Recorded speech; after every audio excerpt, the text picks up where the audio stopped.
நான் உங்க அனீஸ். வெளி உலகம் அறிந்திராத ஒரு குருகுலம் இந்த கொல்லிமலையில இயங்கிக்கிட்டு இருக்கு. அதுல நிறைய சாதுக்கள் பயிற்சி எடுத்துக்கிட்டு இருக்காங்க. அதையெல்லாம் தேடித்தான் இன்னைக்கு நான் இந்த காட்டுக்குள்ள வந்திருக்கேன். கோரக்கர் குகையில் நடைபெறும் ரகசிய குருகுலம்.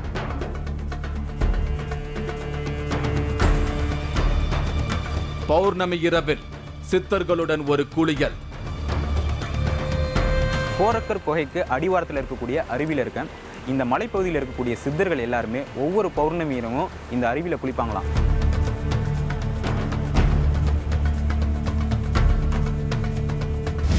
கொல்லிமலை காட்டுப்பகுதியில் இருக்கக்கூடிய கோரக்கர் குகையில் இருந்தேன். அந்த குகையில் தான் கோரக்கர் எழுதின ஓலைச்சுவடிகள் மறைஞ்சிருக்கதாகவும் அதை ஒரு காவல் தெய்வம் பாதுகாத்துட்டு வரதாகவும் சொல்கிறாங்க. கோரக்கர் எழுதின நூல்களில் பல சித்த ரகசியங்கள் இருந்திருக்கு. அதை வெளியிடக்கூடாது அப்படிங்கிறதுக்காக மற்ற சித்தர்கள் அந்த நூல்களை வாங்கி மறைச்சி வச்சுட்டதாகவும் சொல்கிறாங்க. கோரக்கர் அந்த நூல்களை கொடுக்கறதுக்கு முன்னாடி அதில் இருந்து ஒரு சில பாடல்களை தேர்ந்தெடுத்து பின்னால் ஒரு தொகுப்பாக வெளியிட்டிருக்காரு. அதுதான் பல சித்த ரகசியங்களை சொல்லக்கூடிய சந்திர ரேகை அப்படிங்கிற நூல். அந்த நூலில் தான் போகரோட சமாதி பிரவேசம், சமாதிக்கு பிறகு நடந்தது என்ன, அவரோட வருகை, இப்படி பல மர்மங்களை பற்றி பேசியிருக்காரு கோரக்கர்.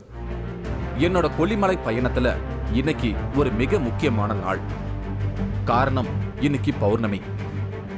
இந்த நாளுக்காகத்தான் நான் இந்த காட்டுக்குள்ள தொடர்ந்து 2 நாளா தங்கியிருந்தேன். பௌர்ணமி நைட் இந்த கோரக்கர் குகையில பலர் வந்து சிறப்பு பூஜைகள் நடத்துவாங்கன்னு நான் கேள்விப்பட்டிருந்தேன். அதையெல்லாம் நாம போன வார நிகழ்ச்சியில பார்த்தோம். அடுத்து இந்த கோரக்கர் குகைக்கு பக்கத்துல இருக்கிற நீரோடையில ராத்திரி வேலையில குளிக்கிறது ரொம்ப நல்ல விஷயம்னு எனக்கு சொல்லியிருந்தாங்க. ஒவ்வொரு பௌர்ணமியிலையும் சித்தர்கள் இங்க வந்து குளிக்கிறதா ஒரு நம்பிக்கை இருக்கு. அவங்க குளிக்கும்போது இந்த தண்ணீர்ல மூலிகைகளை கலந்து விடுவாங்களாம். அந்த சமயத்துல நாமளும் இங்க குளிச்சா தீராத நோயெல்லாம் குணமாகும்னு நிறைய பேர் இங்க தேடி வராங்க. கோரக்கர் குகைக்கு அடிவாரத்தில் இருக்கக்கூடிய அருவியில் இருக்கேன். இந்த அருவியில் பௌர்ணமி அன்னைக்கு குளித்தா ரொம்பவே நல்லது அப்படின்னு சொல்கிறாங்க. அதுக்கு என்ன காரணம் அப்படின்னா, இந்த மலைப்பகுதியில் இருக்கக்கூடிய சித்தர்கள் எல்லாருமே ஒவ்வொரு பௌர்ணமி இரவும் இந்த அருவியில் குளிப்பாங்களாம். அது மட்டும் இல்லாமல் இங்கே இருக்கக்கூடிய மூலிகைகள்லாம் பறித்து அதை அரைச்சி இந்த தண்ணியில் கலந்து விடுறதாகவும் சொல்லப்படுது. மக்களோட நன்மைக்காக ஒவ்வொரு பௌர்ணமிக்கும் இந்த மாதிரி மூலிகைகள்லாம் இந்த தண்ணியில் கலப்பாங்க அப்படின்னு சொல்கிறாங்க.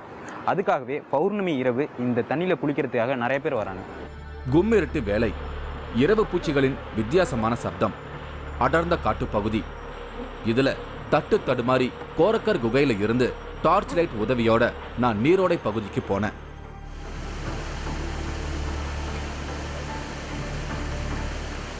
சித்தர்களை வணங்கிட்டு தண்ணீர்ல முங்கி எழுந்தேன். நள்ளிரவுல நல்ல குளிர்ல இங்க குளிக்கிறது கூட ஒரு அற்புதமான அனுபவம் தான். அதே நேரம் இன்னொருத்தரும் என்னோட இங்க குளிச்சுக்கிட்டு இருந்தாரு. இந்த இடத்துல ஒரே நேரம் இரவின் சப்தமும் தண்ணீரோட சலசலத்து ஓடும் சப்தமும் சேர்ந்து கேட்கும்போது யாரோ நம்மளோட பேசுறது போல ஒரு உணர்வு ஏற்படுது. சித்தர்களை பத்தியே நினைச்சுக்கிட்டு இருக்கிறதால இப்படி ஒரு எண்ணம் எனக்கு ஏற்பட்டிருக்கலாம். இல்லனா சித்தர்களோட வைப்ரேஷனை என்னால சரியா ரிசீவ் பண்ண முடியாம கூட இருந்திருக்கலாம். எதையும் இப்போ ஆராயக்கூடிய மனநிலையில நான் இல்லை. உயிரோட்டமான இந்த இடத்துல ஒவ்வொரு நொடியையும் நான் ரசிச்சு அனுபவிச்சுக்கிட்டு இருந்தேன்.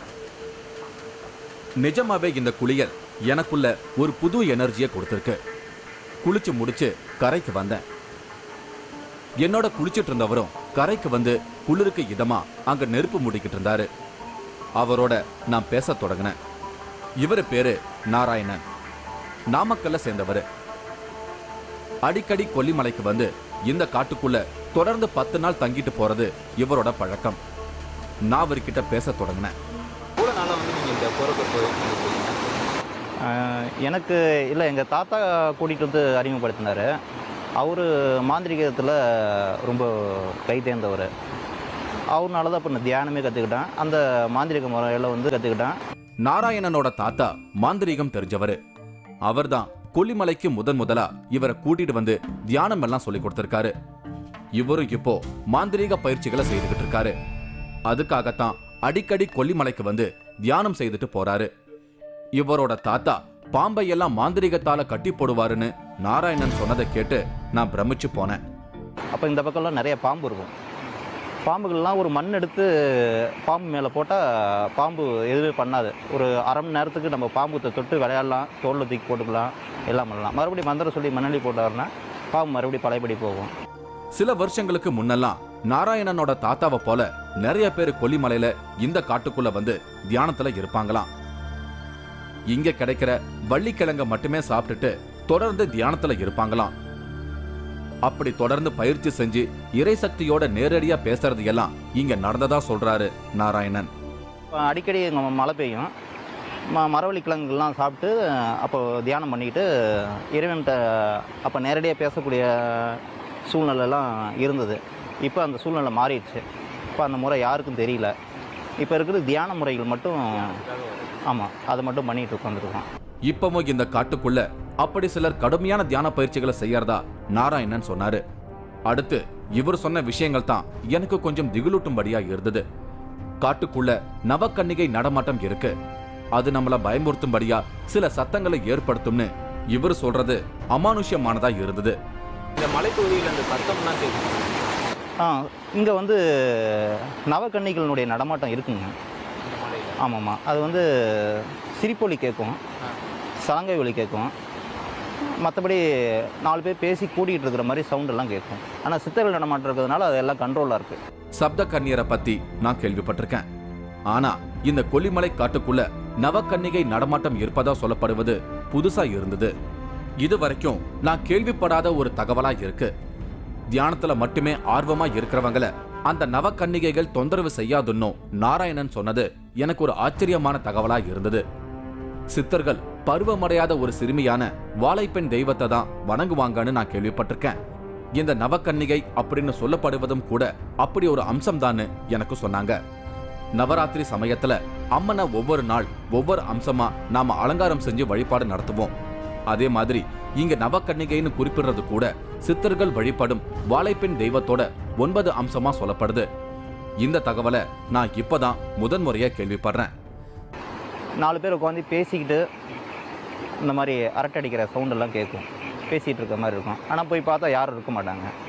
சவுண்டு கேட்குது, அந்த திசையை நோக்கி போய் பார்த்தோம்னா யாரும் இருக்க மாட்டாங்க. இந்த மாதிரி சிம்டம்ஸ் இங்கே தெரியும். அதுக்கெல்லாம் பயப்படாமல் இங்கே தியானம் பண்ணிகிட்டு இருக்கணும். தியானத்தில் இருந்தால் ஒன்றும் பண்ணாது. கோரக்கர் குகை இருக்கிற இந்த காட்டு பகுதியில தொடர்ந்து சித்தர்கள் வழிபாடுகளை செய்துகிட்டு இருக்கிறாங்க அப்படிங்கிறதுக்கான மிக முக்கியமான ஆதாரமா இந்த செய்தி எனக்கு பட்டது. வாழைப்பெண் தெய்வத்தின் 9 அம்சமான நவ கன்னிகைகளும் இந்த காட்டுக்குள்ள இன்னைக்கும் நடமாடிக்கிட்டு இருக்காங்க. இந்த தகவல் எனக்குள்ள ஒரு சிலிர்ப்பை ஏற்படுத்துச்சு. இது பயப்படுறதுக்கான விஷயம் இல்ல, சித்தர்களோட இருப்புக்கான ஒரு முக்கியமான ஆதாரமா தான் இதை நான் பார்க்கறேன். நவக்கண்ணீர் பற்றி பெரும்பாலானவங்களுக்கு தகவல் தெரியல. இதை பற்றி நான் பலர்கிட்டையும் விசாரித்தேன். அப்போதான் அது சித்தர்கள் வழிபடக்கூடிய வாழைப்பெண் தெய்வத்தோட 9 பருவநிலை அப்படிங்கிற விஷயம் தெரிய வந்தது. 2 வயது தொடங்கி 10 வயது வரையிலான 9 வடிவம் தான் நவக்கன்னியர்.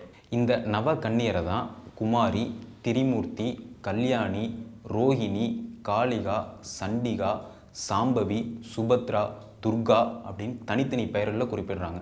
இவங்களை தான் நவக்கன்னியர் இந்த காட்டுப்பகுதியில் நடமாடிட்டு இருக்கிறதா நாராயணன் எனக்கு சொல்லியிருந்தார்.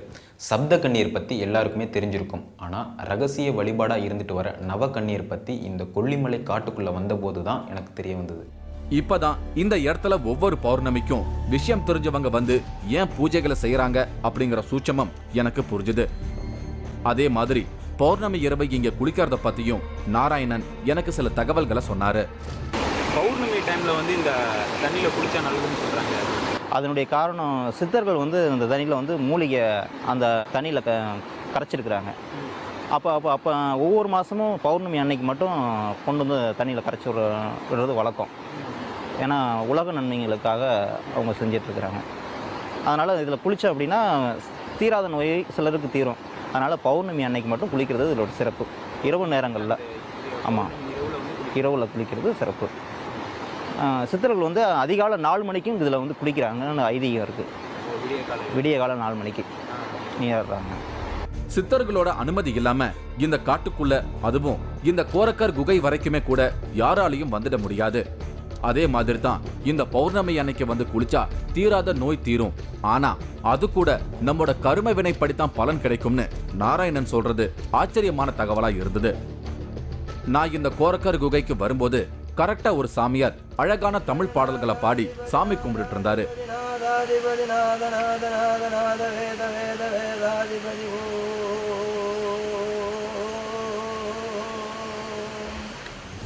இவரோட செய்கைகள் எல்லாமே ரொம்பவே வித்தியாசமா இருந்தது. பார்க்க ரொம்ப சாதாரணமா தெரியுற இவரு இங்க பல வருஷங்களா தவம் செய்துட்டு இருக்கிறதா எனக்கு தகவல் கிடைச்சது. இப்படி ஒருத்தரை நான் இந்த ட்ரிப்ல சந்திச்சதே பெரிய விஷயம். இந்த கோரக்கர் குகைக்கு மேல ஒரு பெரிய பாறை இடுக்குல இவர் தங்கியிருக்காரு. அதுக்குள்ள படுக்க மட்டும்தான் முடியும். மத்த நேரங்கள்ல எல்லாம் இங்க பாறைகள் மேல உட்கார்ந்துகிட்டு படுத்துக்கிட்டு என்னவோ செஞ்சுக்கிட்டு இருக்காரு.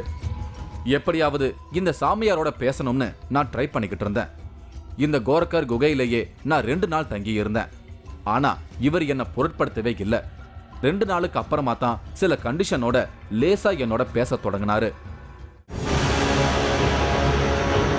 கடவுள் இல்லைன்னு நம்புறதுக்கு வித்தியாசம் இல்லை, 2 ஒன்று தான். எதுலேயோ ஒன்று நம்பிக்கை. உங்களுக்கு ஆஸ்திகருக்கு நாஸ்திகருக்கும் ஒன்றும் வித்தியாசம் கிடையாது.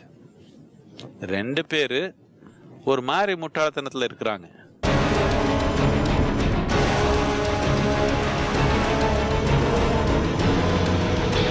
ஆச்சி மசாலா வழங்கும் 3வது கண் இடைவேளைக்கு பின் தொடரும்.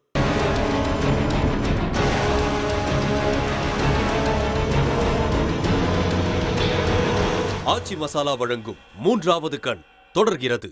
நான் இன்னைக்கு கொல்லிமலை கோரக்கர் குகை இருக்கும் காட்டுப்பகுதிக்குள்ள தங்கியிருக்கேன். ஒவ்வொரு பௌர்ணமி நைட்டும் இங்க இருக்கிற அருவி நீரோடையில சித்தர்கள் குளிப்பாங்க அப்படின்னு எனக்கு சொல்லியிருந்தாங்க. அந்த சமயத்துல நாமும் அந்த நள்ளிரவுல குளிச்சா தீராத நோய் தீரும்னு சொல்லியிருந்தாங்க. இந்த கொல்லிமலைக்குள்ள ஏராளமான ரகசியங்கள் இருக்கு. அதை பத்தியெல்லாம் தெரிஞ்சுக்கத்தான் இன்னைக்கு நான் இந்த காட்டுக்குள்ள தங்கியிருக்கேன். பௌர்ணமி அன்னைக்கு கோரக்கர் குகையில் இருந்தாகணும் அப்படின்றதுக்காக ரொம்பவே கஷ்டப்பட்டு காட்டு வழியாக நடந்து கோரக்கர் குகைக்கு வந்து சேர்ந்துட்டோம். இங்கே வந்து பார்க்கும்போது ஒரு சாமியார் மாதிரி ஒருத்தர் வந்து ஒரு சிவலிங்கத்துக்கு முன்னாடி உட்காந்து பாட்டு பாடி பூஜையெல்லாம் பண்ணிகிட்டு இருந்தார். அவர் நான் நோட் பண்ணிக்கிட்டே இருந்தேன். அவர் செய்கைகள் எல்லாமே ரொம்பவே வித்தியாசமாக இருந்தது. அதுக்கப்புறம் அவர்கிட்ட கொஞ்சம் கொஞ்சமாக பேச்சு கொடுத்து அவர்கிட்ட எதாவது பேசலாம் அப்படின்னு ட்ரை பண்ணால் யார்கிட்டையுமே அவர் பேசலை. ரொம்ப அமைதியாக இருக்கார். அவருக்காகவே ஒரு இடம் வச்சுருக்காரு. பக்கத்துலேயே ஒரு நெருப்பு போட்டுட்டு அந்த நெருப்பு பக்கத்துலேயே தான் எப்போவுமே உட்காந்துருக்காரு. திடீர்னு எழுந்து அந்த நெருப்பில் கொஞ்சம் தண்ணி ஊற்றிட்டு அந்த சாம்பல் எடுத்து பூசிக்கிறாரு. மறுபடியும் மேலே பார்த்து ஏதோ பேசுகிறாரு. திடீர்னு சாமி கும்பிட்றாரு. இந்த மாதிரி அவரோட செய்கைகள் ரொம்பவே வித்தியாசமாக இருந்தது. மற்ற நேரங்களில் போய் அமைதியாக தியானம் பண்ணுறதுக்காக போய் உட்காந்துடுறாரு. இவர்கிட்ட பேசிடணும், இவர் என்ன பண்ணுறாரு, இவர் எதுக்காக வந்திருக்காரு அப்படின்ற விவரங்கள் தெரிஞ்சுக்கணும் அப்படின்னு நான் ரொம்பவே முயற்சி பண்ணி கொஞ்சம் கொஞ்சமாக பேசினேன். இந்த மாதிரி நாங்கள் டிவி சேனல்லேருந்து வந்திருக்கோம், 3வது கண் ப்ரோக்ராமுக்காக வந்திருக்கோம், நீங்கள் இந்த மலையை பற்றி சொல்லுங்களேன் அப்படின்னு கேட்கும்போது இந்த மாதிரி டிவிக்கெல்லாம் நான் பேட்டி கொடுக்க முடியாது அப்படின்ட்டாரு. இல்லை, சும்மா நம்ம பேசிக்கிறத அப்படியே எடுத்துக்கிறோம். போச்சுன்னா எங்களுக்கு பிரச்சனை தான். நீங்கள் என்ன கேட்டுக்கிட்டு நீங்கள் வேணால் கொடுக்கலாம். எங்களுக்கு சொல்கிறதுக்கு அனுமதி இல்லை. நாங்கள் ஸ்ட்ரெயிட்டாக பேட்டியில் கொடுத்துருங்க. நான் ரொம்பவே கம்பல் பண்ணி கேட்டுக்கிட்டே இருந்தேன். ஒரே ஒரு விஷயம் சொல்லுங்கள், ஏதாவது சொல்லுங்கள் அப்படின்னு சொல்லி. அதுக்கப்புறம் ஒரு வார்த்தை சொன்னார், இந்த மாதிரி நான் உங்களுக்கு வந்து மீடியாவில் வந்து நான் பேட்டி கொடுத்தேன் அப்படின்னா அதுக்கு உண்டான தண்டனை வந்து என்னை வந்து சேரும். அந்த தண்டனைக்கு பயந்து தான் நான் வந்து பேட்டி கொடுக்க மாட்டேன்றேன் அப்படின்னு சொன்னார். இன்னொரு விஷயம் கூட சொன்னார், நான் வந்து பல நிலைகளை வந்து கடந்து வந்திருக்கேன். இப்படி வந்து நான் வந்து விளம்பரம் மாதிரி வந்து நான் டிவிக்கு முன்னாடி வந்துட்டேன் அப்படின்னா என்னோடய நிலைகள் எல்லாமே என்னை விட்டு போயிடும். நான் மறுபடியும் முதல்லேருந்து வர ஆரம்பிக்கணும். அதுக்காக வர முடியாது. உனக்கு ஏதாவது சந்தேகம் இருந்தால் கேளு, நான் தனிப்பட்ட முறையில் சொல்கிறேன் அப்படின்னாரு. நேரடியாக பேட்டி தர முடியாது, கொல்லிமலை ரகசியங்களை உங்களுக்கு சொல்றேன், நீங்களே போய் அதையெல்லாம் மக்களுக்கு சொல்லுங்கன்னு சொல்லிட்டு என்னோட பேச தொடங்கினாரு. இவரோட பேரு மூர்த்தி. 9 வயசுலேயே இவரோட ஆன்மீக வாழ்க்கை தொடங்கியிருக்கு. அதை பற்றியெல்லாம் எனக்கு சொல்ல தொடங்கினாரு. அவர் வந்து எந்த நேரமே அமைதியாக தான் இருக்கார். அவர் சொன்னார் வந்து யார்கிட்டையும் நாங்கள் வந்து அவ்வளோ சீக்கிரம் பேச மாட்டோம். இங்கே எவ்வளோ பேர் வந்து போயிருக்காங்க, அவங்ககிட்டலாம் நான் பேசினது கிடையாது. சிலரை பார்த்தா எனக்கு பேசணும்னு தோணும், அந்த மாதிரி ஆட்கள்கிட்ட தான் மட்டும் பேசுவோம் அப்படின்னு சொன்னார். நாங்களே வந்து 2 நாள் வந்து இந்த குகையில் தங்கி இருக்கிறதுனால வந்துட்டு ஒரு நாள் வந்து என்கிட்ட பேசவே இல்லை. இன்றைக்கி தான் வந்து கொஞ்சம் கொஞ்சமாக பேச ஆரம்பித்தார். அதேமாதிரி எங்ககிட்ட பேசுகிறதும் கஷ்டம், எங்ககிட்ட நீங்கள் வந்து விபூதி வாங்குறதே ரொம்ப கஷ்டம், யாருக்கும் அவ்வளோ சீக்கிரம் வந்து கொடுத்துட மாட்டோம் அப்படின்ற விஷயங்கள்லாம் வந்து சொன்னார். அவரை பற்றியும் சொன்னார். அவர் வந்து 9 வயசுலேயே வந்து ஆன்மீகத்துக்குள்ளே வந்துட்டேன். நான் 9 வயசில் வந்து வீட்டை விட்டு வெளியேறி நான் வந்து சுருளிமலையில் இருந்தேன். சுருளிமலையிலேருந்து ஒவ்வொரு மலைகளாக இப்படி ட்ராவல் பண்ணிவிட்டு நான் அப்போ வந்து இங்கே கொல்லிமலையில் இருக்கேன் அப்படின்னு சொன்னார். தன்னை நேரடியாக பேட்டி எடுக்கக்கூடாதுன்னு இவர் சொல்லிட்டதால இவரோட ஆடியோ குவாலிட்டியை துல்லியமா என்னால பதிவு செய்ய முடியல. பக்கத்திலேயே நீரோடையோட இறைச்சல், இது எல்லாமே சித்தர்களோட எண்ணமா தான் இருக்கும்னு எனக்கு தோணுச்சு. 3வது கண் நிகழ்ச்சி மூலமா ஏதோ ஒரு செய்தி வெளி உலகத்துக்கு போய் சேரணும்னு தான் சித்தர்கள் இப்படி ஒரு ஏற்பாடை செய்திருப்பதா தான் நான் நினைக்கிறேன். ஸ்பிரிச்சுவல் குருவா உலகம் முழுக்க பிரபலமா இருக்கிறவரு ஜக்கி வாசுதேவ். இவர் பெங்களூர்ல இருந்து கோவை வந்தவர் அப்படிங்கறதால இன்னைக்கும் ஜக்கி வாசுதேவோட தமிழ் பேச்சு வித்தியாசமானதா இருக்கும். மூர்த்திசாமி பேசுறத கேட்கும் போதும் எனக்கு ஜக்கி வாசுதேவ் பேசுறத கேட்கற மாதிரியே ஃபீல் ஆச்சு. அது கூட எங்கள் நிலத்தெல்லாம் கொஞ்சம் ஈரோட்டமாக பார்க்கணும் நாங்கள். அது உங்ககிட்ட சொல்கிறப்போ உனக்கு தன்மை கம்மியாக தான் இருக்கும், ஒன்றும் முடியாது. காரணம் எங்கள் நிலையிலேருந்து படிக்காதக்கிட்ட படிப்பை பற்றி பேசினா தெரியுமா? தெரியுமா? தெரியாது. அது மாதிரி தான் இருக்கு. அது ஒரு விதமான ஒரு நிலை. அதான் இப்போ அதை நான் இந்த படிப்புக்கு மக்கள் தெரிஞ்சுக்கிட்டு இதில் ஒன்றும் பண்ணி போகிறது. கடவுள் இல்லைன்னு நம்புறதுக்கு வித்தியாசம் இல்லை. ரெண்டும் ஒன்று தான். எதுலேயோ ஒன்று நம்பிக்கை உங்களுக்கு. ஆஸ்திகருக்கு நாஸ்திகருக்கும் ஒன்றும் வித்தியாசம் கிடையாது. ரெண்டு பேர் ஒரு மாதிரி முட்டாள்தனத்தில் இருக்கிறாங்க. இந்த கொல்லிமலை ஒரு சித்தர் பூமி. அதனால தான் சில அமானுஷ சக்தி கிடைக்க தவம் செய்ய விரும்புறவங்க இந்த காட்டுக்குள்ள வந்து பயிற்சி எடுக்கிறாங்க. சித்தர்கள் தான் இவங்களுக்கு குருகுலம் போல இந்த தவ பயிற்சிகளை சொல்லி கொடுக்கறாங்க. அதத்தான் நாங்க பயிற்சி எடுத்துக்கிட்டு இருக்கிறதா சொன்னாரு மூர்த்திசாமி. அதுக்கப்புறம் அவர்கிட்ட வந்து நான் ஃபுல்லாக பேசிக்கிட்டே இருந்தேன். நிறைய விஷயங்கள் சொன்னார். இந்த கோரக்கர் குகை இருக்கக்கூடிய இந்த மலை வந்து சித்த பூமி அப்படின்னு சொன்னார். இது நான் சொன்ன மாதிரி இது சித்த பூமி. பூமி தான் தெரிஞ்சுக்கணும். இடத்தை பற்றி என்ன தெரிஞ்சுக்கணும்? பூமி தான். இது சித்த பூமி. இங்கே எந்த இடத்துல வேணாலும் போய் படுக்கலாம், எவ்வளோ நாள் வேணாலும் தங்கிக்கலாம்.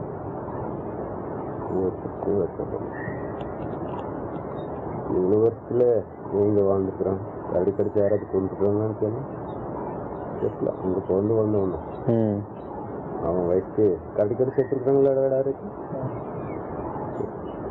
சித்தப்பூ இங்கே இருக்குது. அது ஒரு மிருகம். இங்கே இந்த மாதிரி நடக்கும். சார்பும் நினைச்சா போடுவார். அது கூட கடிச்சு சேர்த்தவங்க இருக்காங்களான்னு கேட்டேன். இருக்காது. காரணம் சித்தர். சித்தர்கள் வாழ்ந்த பூமி, சித்தர்கள் வாழ்கிற பூமி. அவங்க தேவைக்காக அவங்கள உணர்த்தி கோர்றப்போ அந்த உணர்வுகள்லாம் செயலுக்கு போயிட்டு அது கூட எனக்கு சில நேரத்தில் ஆர்கிட்ட கூட தெரியாது. அவ்வளோ போகிறோம். இந்த நேரத்தில் ஏதாவது நடந்துடக்கூடாதுங்கிறதுக்காக உருவாக்கப்பட்ட பூமி. அதனால தான் இவ்வளோ பெரிய 7 மலையில் கூட ஒரு மிருகம் இருந்தால் கூட திட்டுவார்கள். அதாவது வந்து சித்த பூமி சிவபூமின்னு ரெண்டு இருக்கான். சிவன் பூமியில் வந்து மிருகங்கள் தொந்தரவு அதிகமாக இருக்கும், குளிர் அதிகமாக இருக்கும், வாழ்கிறது கஷ்டமாக இருக்கும். இந்த மாதிரி நிறைய விஷயங்கள் இருக்கும். சித்த பூமியில் அந்த மாதிரி எந்த விஷயமே இருக்காது. சித்த பூமிக்குள்ளே வந்துட்டோம் அப்படின்னா வந்து சித்தர்கள் நடமாட்டம் என்றைக்குமே இருக்கிறதுனால வந்து இங்கே வந்து உணவுக்கு வந்து பிரச்சனை இருக்காது. அப்புறம் வந்து மூலிகைகள், தண்ணி, அந்த வெப்பநிலை கூட எப்போவுமே வந்து ஒரே மாதிரி இருக்கும். ரொம்ப குளிராகவும் இருக்காது, இதுவாக ரொம்ப வெயிலாகவும் இருக்காது. அதுபோல் வந்து இங்கே வந்து போகிறவங்களுக்கும் எந்த வித பிரச்சனையும் வராது. யாருக்கும் அடிபடுறதோ, இந்த பாம்பு கடிச்சு இறக்குறது, இல்லை அருவியில் தவறுதல் ஏதாவது நடக்கிறது, இந்த மாதிரி எந்த விஷயமே இந்த மலையில் நடக்காது. சித்தர்கள் இருக்கிற பகுதி அப்படின்றதுனால சித்த பூமி. இந்த சித்த பூமியில் எந்த பிரச்சனையும் இருக்காது அப்படின்னு சொன்னார். அவர் இன்னொரு விஷயம் சொன்னது ரொம்ப ஆச்சரியமாக இருந்தது. இப்போ வந்து ஆள் நடமாட்டம் இருக்கிற பகுதியில் வந்து நான் இருக்கிறதுனால உங்களுக்கு தெரியுது. இதே போல் என்னை போல் வந்து இங்கே இருக்கக்கூடிய மலைகளில் வந்து 108 குகைகள் இருக்குது. ஒவ்வொரு குகையிலையும் ஒவ்வொரு சித்தர் வந்து இருந்து இன்ன வரைக்கும் தவம் பண்ணிக்கிட்டு இருக்காங்க. அவங்களோட நடமாட்டங்கள் இன்னமும் இருக்குது.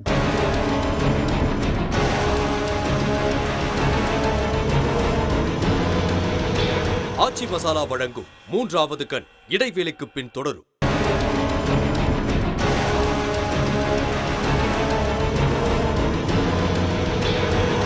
ஆச்சி மசாலா வழங்கும் 3வது கண் தொடர்கிறது. இன்னைக்கு நான் கொல்லிமலையில கோரக்கர் குகை பகுதியில இருக்கேன். கொல்லிமலை ரகசியங்களை பத்தியும் இங்க இன்னைக்கும் சூட்சமமா வந்து போகும் சித்தர்களை பத்தியும் இங்க இருக்கிற மூர்த்தி சாமியார் எனக்கு பல ஆச்சரியமான தகவல்களை சொல்லியிருக்காரு. இந்த காட்டுக்குள்ள இவர் மட்டுமல்ல, இவரை மாதிரியே நிறைய பேர் இருக்காங்க. அவங்க எல்லாருமே நம்மோட கண்ணுக்கு தெரியாம தீவிர தவத்துல இருக்கிறதா மூர்த்தி சாமி சொன்னது எல்லாமே என்ன பிரமிக்க வச்சது. பள்ளிக்கூடம் இது நாங்கள் படிச்சுட்டு இருக்கிறோம். எப்போ நாங்கள் சிவபூமிக்கு போகிறோமோ அன்றைக்கி எங்களுக்கு டிகிரி கிடச்சிச்சு. டிகிரி முடிஞ்சு படிப்பு முடிஞ்சதுன்னு இப்போ நாங்கள் +2 படிச்சுட்டு இருக்கிறோம். இதெல்லாம் முடிச்சிட்டோன்னா 1ஆவதுலேருந்து படிச்சுட்டு வந்துக்கிட்டு இருக்கோம். அது ஒரு இடம் தான். இப்போ 12ஆவது முடிச்சா 12ஆவது வந்துட்டு இங்கே வந்துக்கலாம். அவர் இன்னொரு விஷயம் சொன்னது ரொம்ப ஆச்சரியமாக இருந்தது. இப்போ வந்து ஆள் நடமாட்டம் இருக்கிற பகுதியில் வந்து நான் இருக்கிறதுனால உங்களுக்கு தெரியுது. இதே போல் என்னை போல் வந்து இங்கே இருக்கக்கூடிய மலைகளில் வந்து 108 குகைகள் இருக்குது. ஒவ்வொரு குகையிலையும் ஒவ்வொரு சித்தர் வந்து இருந்து இன்ன வரைக்கும் தவம் பண்ணிக்கிட்டு இருக்காங்க. அவங்களோட நடமாட்டங்கள் இன்னமும் இருக்குது. இப்போ நான் தான் இங்கே ஏதோ இருக்கேன்னு நினச்சிட்டு இருந்தா ஒரு முறைன்னு வச்சுக்கலாம். ஆனால் இங்கே எனக்கு தெரிஞ்சும் தெரியாமலும் நிறையா பேர் இருக்காங்க. கொண்டு போகிறீங்க அங்கே ஒரு இடத்த இப்போ நான் ரெடி பண்ணுற மாதிரி அவங்க ரெடி பண்ணி தான் வைக்கிறாங்க. அவங்க வந்து எனக்கு வந்து அடுத்தடுத்த படிநிலையை வந்து உணர்த்துவாங்க. இப்போ தான் ஒரு வேண்டுதலுக்காக நான் இங்கே இருக்கேன். என்னோட நிலையை உணர்ந்ததுக்கப்புறம் நான் இந்த இடத்த விட்டு மாறி வேறு எங்கேயாவது ஒரு கோயிலுக்கு இந்த மாதிரி போயிடுவேன். இந்த மாதிரி நான் ட்ராவல் பண்ணிக்கிட்டே இருப்பேன் அப்படின்னாரு. இந்த காட்டுக்குள்ள எவ்வளவோ மிருகங்கள் இருந்தாலும் தவ வாழ்க்கை நடத்தும் இவங்களுக்கு எந்த ஆபத்துமே வராது. காரணம், சித்தர்கள் இவங்களை எல்லாம் பாதுகாக்கிறதா சொல்றாரு மூர்த்தி சாமி. தீவிர தியானத்துல தனக்கு அடிபட்டு ரத்தம் வந்தா கூட அதை தன்னால உணர முடியாது. அதனால தான் இப்ப ஆரம்ப நிலையில இருக்கிறவங்களுக்கு பாதுகாப்பான ஒரு இடமா இந்த கொல்லிமலை இருக்கும்னு சொல்றாரு மூர்த்தி சாமி. என்கிட்ட பேசிக்கிட்டு இருக்கும்போது திடீர்னு யாரையோ பார்த்த மாதிரி கீழே இறங்கி ஓடினாரு மூர்த்தி சாமி. கோர்க்கர் குகைக்கு எதிரில் போய் தியானத்துல உட்கார்ந்துட்டாரு. கைய மேல தூக்கி என்னவோ சைகைகளை செஞ்சாரு. அடுத்து தீவிரமான தியானத்துல மூழ்கிட்டாரு.